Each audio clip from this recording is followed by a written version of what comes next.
It's Duffy's Tavern, brought to you transcribed by the National Broadcasting Company, with Charlie Cantor as Finnegan, Hazel Sherman as Miss Duffy, Fats Pichon at the piano, and starring Archie himself, Ed Gardner.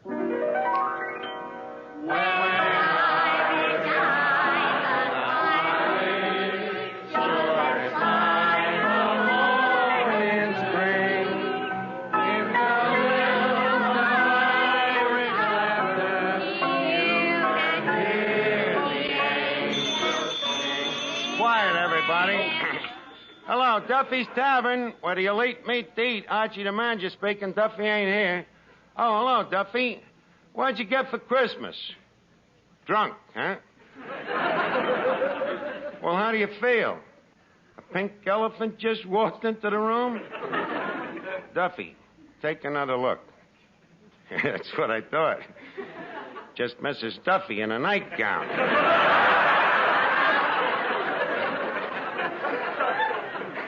Yeah, well, it's the end of the holiday season, Duffy. By the way, the new 1952 calendar just arrived. Oh, yeah.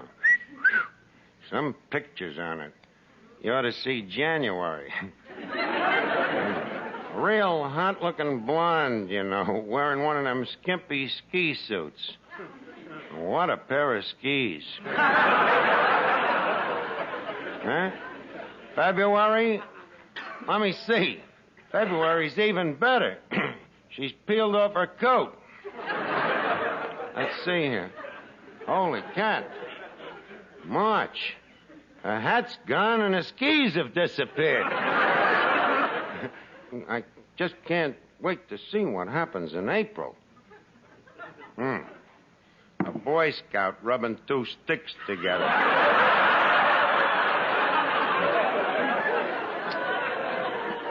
Well, enough of calendars, Duffy. I'm busy working on the books, huh? Well, I'm checking last year's fiscals. Oh, well, as I see it, Duffy, considering the instability of the domestic market and the fluctuating devaluation of the franc, plus other unpredictable seasonal factors, we're broke. Huh? What's the remedy? Well, I suggest that we liquidate our bonded assets by watering the stock. You agree? Good. Fats, put some more water in the bar ride. More water? Mr. Archie, right now that bar ride is so defenseless, it's a wonder it ain't been occupied by Russia. Is that so? Well, if the liquor's so weak, then why did 3-drink McTavish fall down drunk last night? He wasn't drunk. He was just waterlogged. Stop arguing. Water the drinks, will you? Now, you remember the recipe, don't you? 2 jiggers of rye and 1 of water. 1 what of water? 1 bucket. What else? Huh? What, Duffy? Well, do you want me to use brains or do you want me to be an executive? Huh? Either what or I else? Look, don't try to intimidate me, you baboon. Goodbye. Archie, I wish you wouldn't use such language to Papa. Baboon? No, intimidate. Intimidate? What's such language about that? You know very well any word over 3 syllables, Papa thinks you're swearing at him.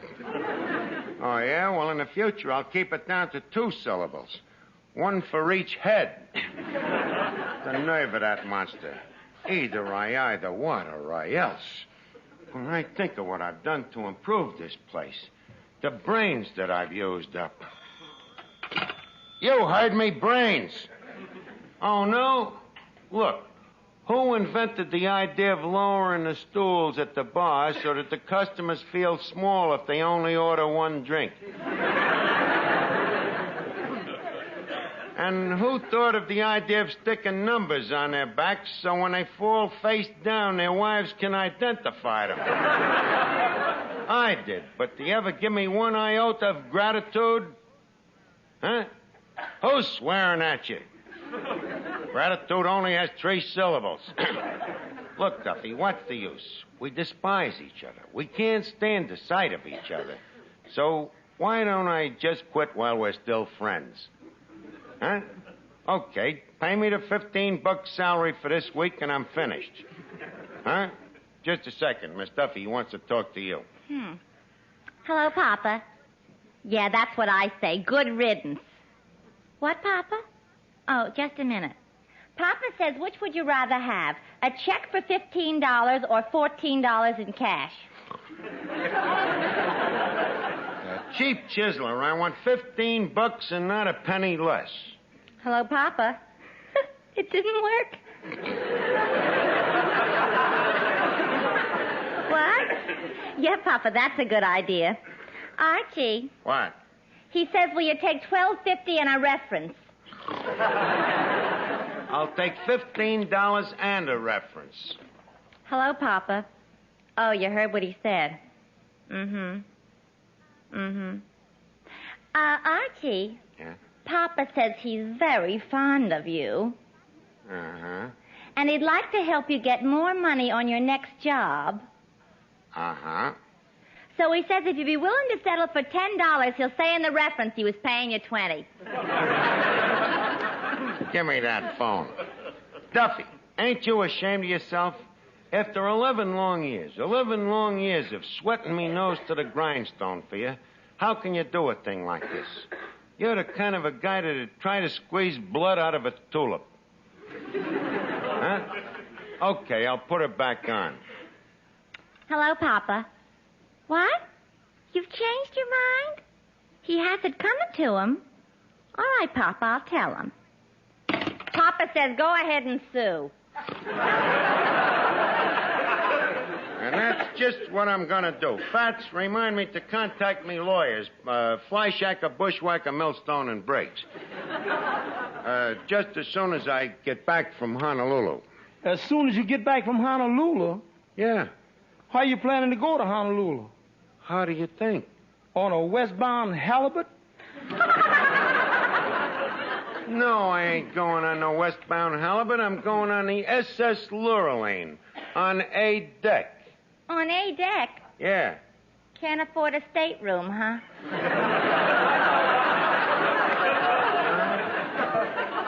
For your information, I'm going over in the bridal suite. The bridal suite? Yes, sir, I can see myself already. Relaxing in a perfume bubble bath, dousing myself with tropical scented powder, getting into me soft, fluffy bed in me silk pajamas. And bending over to kiss yourself goodnight.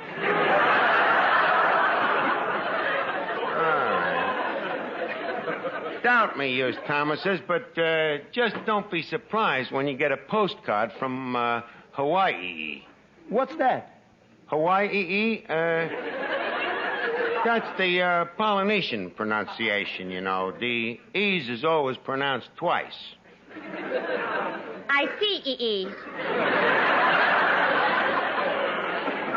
Yes, sir. What a beautiful place, Honolulu. You've been there, of course. Oh, yes, of course. I flew over it many times when I used to go around with Peter Pan. But don't be so funny. It's really beautiful, Fats. They got a beach over there called, Waikiki? Yeah, that's the one. What a beautiful beach with the soft music and the waving palm trees. It's the greatest spot for lovemaking you ever saw. Romantic, huh? Romantic. It's like one long bench in Central Park. Sort of a Niagara Falls with sandflies. Yes, sir. Romance is in the air, you know. You sit out there in the moonlight with the soft, gentle breezes of the trade winds whispering softly through the palm trees. And you listen to the lovely chant of the native music. Honolulu, where there's perfume in the air. The perfume of gardenias and orchids and jasmines. Will you cut it out? I'm talking about Honolulu and them hula dancers. The hula dancers. Them beautiful... I'm talking, if you don't mind, will you cut out the acapello? Them beautiful, shapely maidens, them hula dancers. whose every movement seems to say... All right.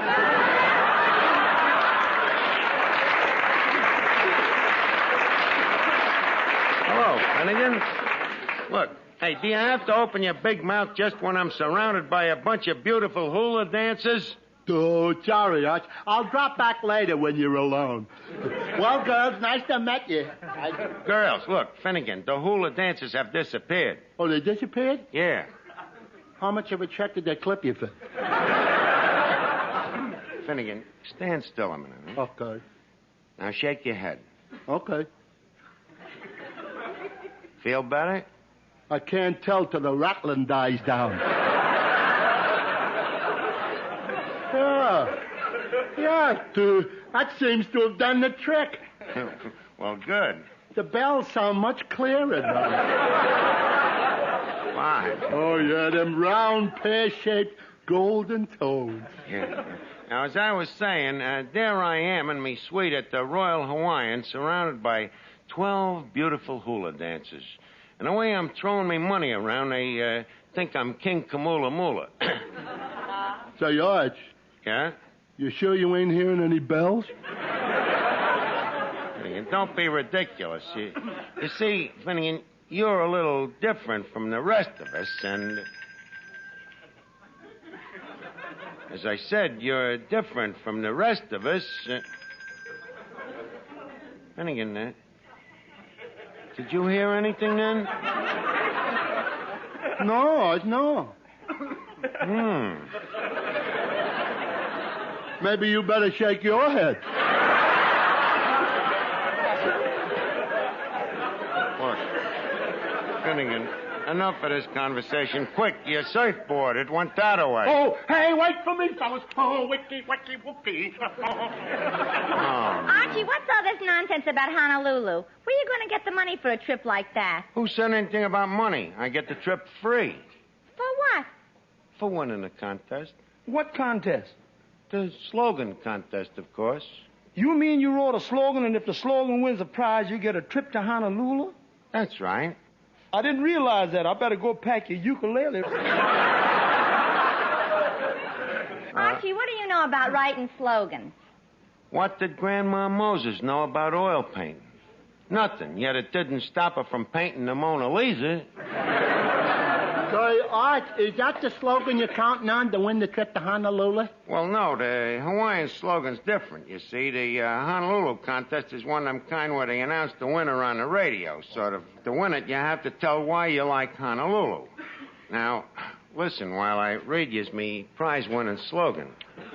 I like Honolulu because when I land on the island of Honolulu, I hope I land a honey that's a Lulu.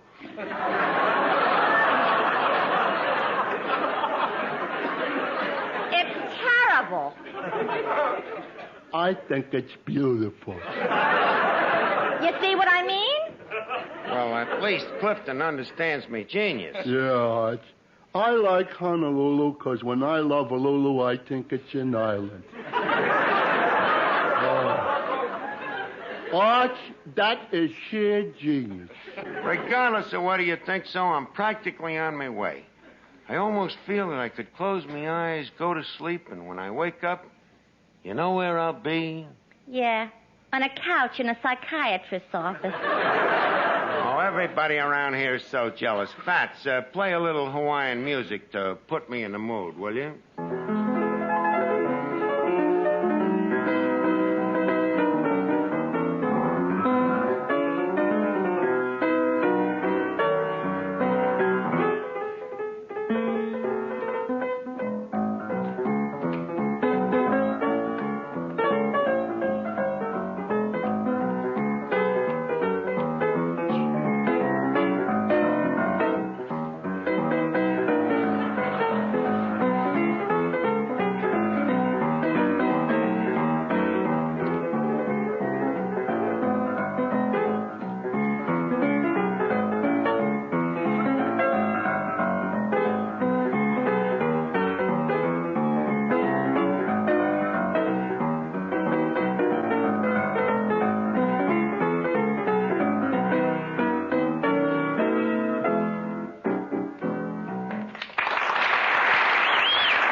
trying to get something on the radio, Mr. Archie? No, Fats. I'm just tinkering around with the shortwave band.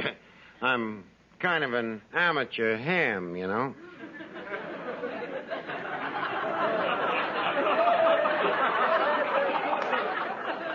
I know.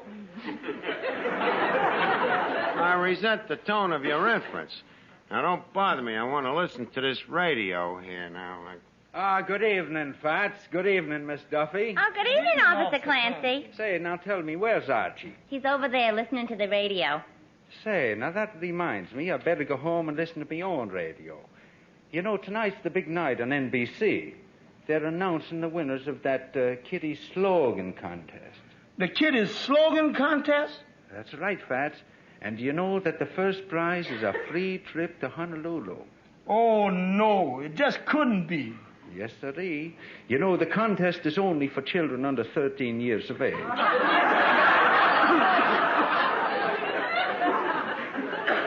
And my little nephew has high hopes of winning it. Uh-huh. And I think I know another little kitty who has high hopes of winning it. Well, is that so? Well, as I always say, may the best child win. Well, good night, everybody. Good night, Officer Clancy. Oh, Archie. Yeah, Miss Duffy. What station are you trying to get there? Oh, no special station. Just fiddling around with the super heterodyne here to see if the rheostat is picking up any static. Why don't you try to get NBC? Why should I? Is NBC trying to get me?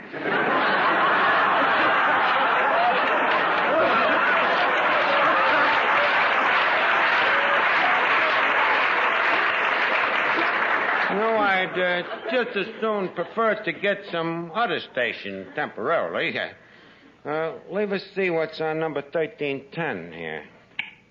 And so, friends, ends another chapter in your favorite radio serial, The Life of John and Mary, the story of Herman and Gladys. Does John suspect that Mary suspects that John suspects Mary? What will John say when he looks in the laundry chute? Tune in tomorrow and find out if two run-of-the-mill people can find happiness running a mill. Boy, what a program. I just can't wait to hear the finish of it. Hey, Fats, quit twisting that dial, will you? And here is a big treat for you moviegoers. Coming soon to your neighborhood theater, another spectacular production by David O. Goliath, the man who brought you Fireball, the man who brought you Cannonball, and now he brings you his greatest triumph, Matzo Ball.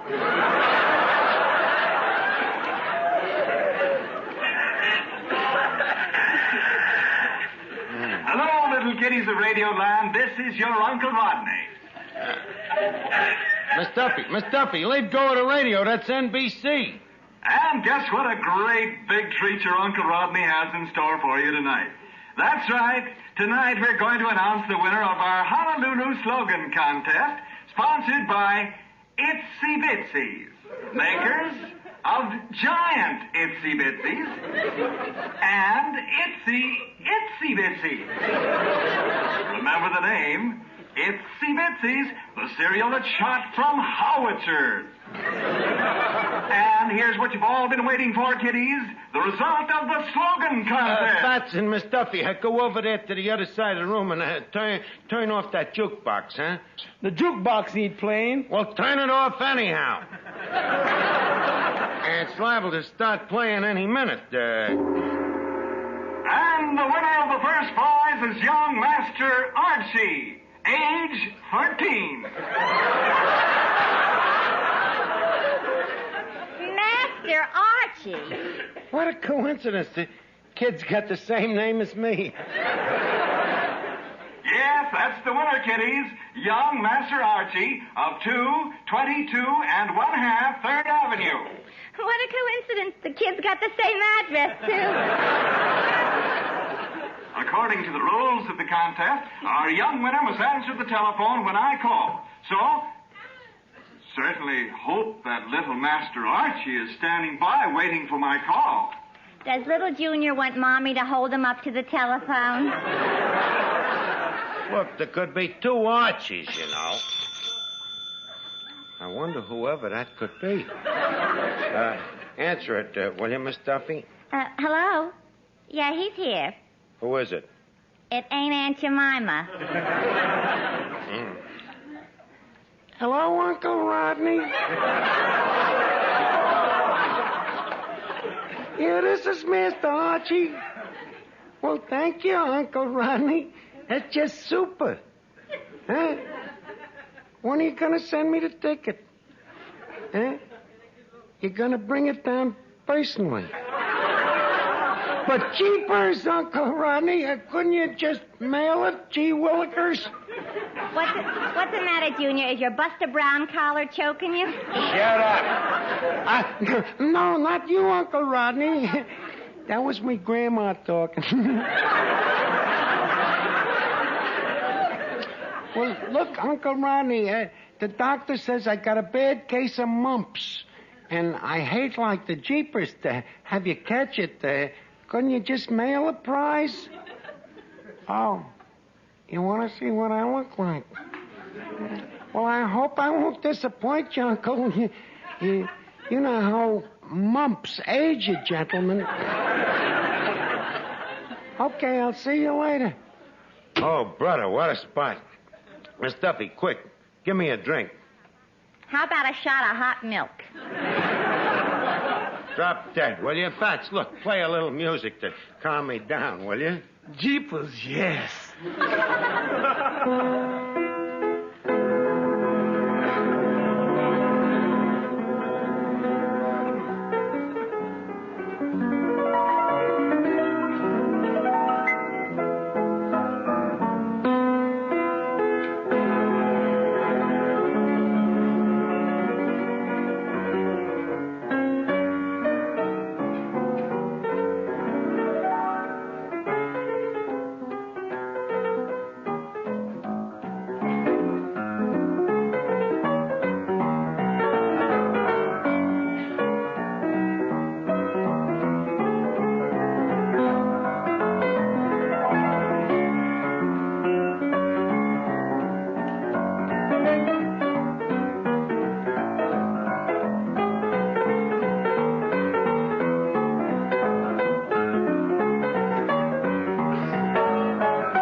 Listen, what do you think me chances are to look like a 13-year-old? About the same chance the little bankhead has to look like Margaret O'Brien. Good evening, folks. I'm Uncle Rodney. I'm looking for young Master Archie. I happen to be that master. You? Mm-hmm. What I mean is I'm the Mr. Master, the lad's dad. You mean you're the boy's father? Yes, by a former marriage to his mother. Well, sir, my hearty congratulations. You have an extremely bright son. Naturally. Well, Uncle Rodney, I don't like to detain you, so if you'll just fork over the boat ticket, I'll be very happy to bid you good night. Oh, but I couldn't give you the ticket. You mean you ain't got one? Oh, yes, but I was presented to the child in person. That's one of the rules of the contest. Oh, yeah, huh? Well, you see, he's out with the boys tonight, shooting a little hopscotch. Unfortunately, he ain't at home. You mean he lives here in this horrible saloon? Well, no, he don't exactly live here. He just drops in once in a while for a nightcap. Well, he likes his Ovaltine with an olive in it. But as I say, just leave the boat ticket with me. And, I'm sorry, sir, but under the circumstances, you'll have to give the little fellow my regrets and tell him better luck next time. Well, wait a minute. Don't leave. You can't do this. I already got me seasick pills. What? I mean, are you going to let the kiddies program hour slip this sweet little child a Mickey? Ain't there enough people hating radio as it is? I'm sorry. Good night. Say, I was... Well, Junior, wherever have you been? Well, I was just walking the... Junior! This is your son? I'm shocked. You're shocked. How do you think I feel? But look at him. Look at the size of him. Well, he told you, he's swelled up. He's got the mumps. Wait a minute. What's going on here, Arch? Arch? Yeah, that's what he calls me on account of we're just like brothers, I was just telling the man, Junior, how proud Daddy is that you, Junior, have just won the contest to Honolulu. Junior? Arch, what's all this Junior stuff? Junior? Well, it's a term that they use in families, son. I was just telling the man here that you are my junior. Well, so you're Master Archie. How old are you, young man? Me? 31. Uncle Rodney, he means 13. As you can see, he's a little backwards. He's slightly troubled with amnesia. Amnesia? Yes, loss of mind. Look, Junior, tell Uncle Rodney to quit horsing around and quick give you the ticket, huh? Give me a ticket. What is this guy, a cop? I don't know whether this is a 13-year-old kid acting as an idiot or an idiot acting as a 13-year-old kid. Well, to a guy that runs a children's program, I should think that would be obvious. Now, stop the stalling and give the kid the ticket. Very well. As I say, there are certain rules to this contest that must be observed. Now, number one, young man, do you eat itsy-bitsy breakfast cereal? Oh, boy, do I. 6 plates at a time. I eat them every morning before breakfast.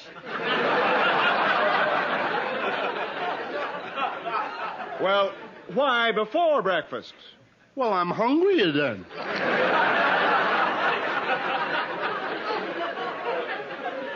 Well, that takes care of question number one. Now, question number two. Will you quote the winning slogan you submitted? Yes, Junior. Tell the man why you like Honolulu. Remember the thing? The Honolulu. Oh, yeah, that was it. Let's see now. Quote. When I land a Lulu, I love her on an island. I mean, when I love an island, I landed on a Lulu. Boy, it's a good thing I memorized it, huh? Well, Uncle Rodney, when does Junior start for Honolulu? In 1956. That's 5 years from now. That's right. By that time, he can buy his own ticket out of his old age pension. Good night, gentlemen.